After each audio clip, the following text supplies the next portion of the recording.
the next generation of materials, well-being in the home, and the balance of bold and calming colours. That and more on today's episode. Want to know what's next? For over 2 decades, we've led the world's most influential brands to create the right products at the right time for tomorrow's consumer. This is WGSN's Client Questions Answered. Hello and welcome to the show where our experts from around the globe unpack your biggest challenges. I'm Carla Bazashi, President and CEO at WGSN. This week is part 2 of our interiors special, where we answer your most burning questions about the future of the interiors industry and its products. So let's get stuck in. Our first question comes from a client asking, what are next-gen materials for the home since plastic and petroleum-based materials are going to phase out due to environmental reasons? A really good question. Let's head over to Gemma Roberti, WGSN's Head of Interiors, based in our London office. Natural materials and fibers overall will remain central to the home. They really foster that connection to nature, to community, and to health and well-being. So glass, ceramic, wood, they all are perfect materials that speak of nature, of history, of longevity, but also are seeing a lot of interesting innovation on what can be achieved with them, both craft and tech-driven. Like 3D printing. All of the above can actually be 3D printed, and materials that can be morphed, made, crafted on demand and at need will be really key to optimize the use of resources and energy. And then lastly, materials made from waste. So much is happening with waste across so many different streams, and it's really reaching a more domestic level alongside the industrial applications, because the consumer is much more aware, engaged, and demanding. So recycled, recyclable, repurposed materials, hard and soft, they really have the opportunity to become mainstream in very different applications. And this gives plastics too the opportunity to stay relevant for the longer term. Brilliant insight there. Thanks, Gemma. You can head to the CMF section of our interiors site for analysis of the latest innovations in materials.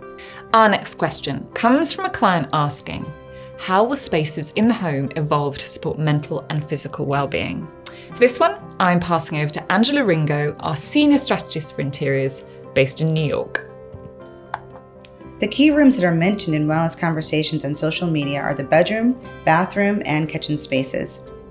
Bathroom mentions in self-care conversations reached a penetration of 22%, up 3 percentage points from 2021.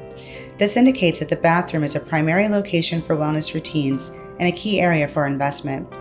Bathroom environments and furnishings that offer a spa experience will be important, from deep soaking tubs and massaging shower heads to bath pillows, trays, and luxe bath linens. A growing interest in sleep health will evolve bedroom spaces into sleep sanctuaries. Cooling beds and pillows that support the neck are key for creating undisturbed sleep.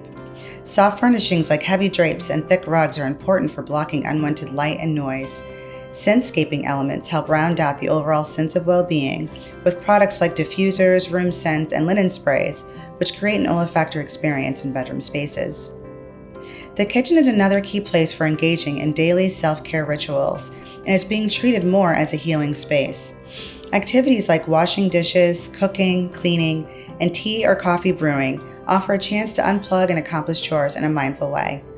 Incorporating plants and green color schemes bring in a biophilic element and enhance the overall healing atmosphere of this communal space. Amazing. Thank you, Angela. Our final question for today comes from a client asking, how do you balance the desire for a bright, bold colour and the desire for calming neutrals? Giving us their take on this topic is Ava, our Senior Interiors Trend Scout based in Cologne. Over to you, Ava. As a general guideline, use 20% trend colors and 80% muted and neutral colors when buying into your ranges.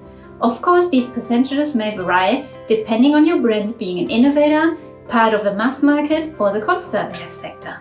Make sure to infuse more color in peak season months, reflecting spring, summer, and autumn winter periods, and use neutrals and considered hues in transitional phases of the year during sales periods. Use stronger color for trend-led ranges in order to create eye-catching collections, and use calming colors for your never out-of-stock items. Balancing out bright colors with calming neutrals helps your brand to demonstrate trend awareness, catering to your fast-forward consumer on the one hand, and also serving to the needs of your conservative consumer on the other hand. Great stuff, thanks Ava. If you'd like to refine your research further, our colour team produces forecasts for China, North America and Europe to reveal the regional trends set to impact your business. That's it for this week. If you have any questions or comments that you'd like answered, please pop them in the comments box for our team.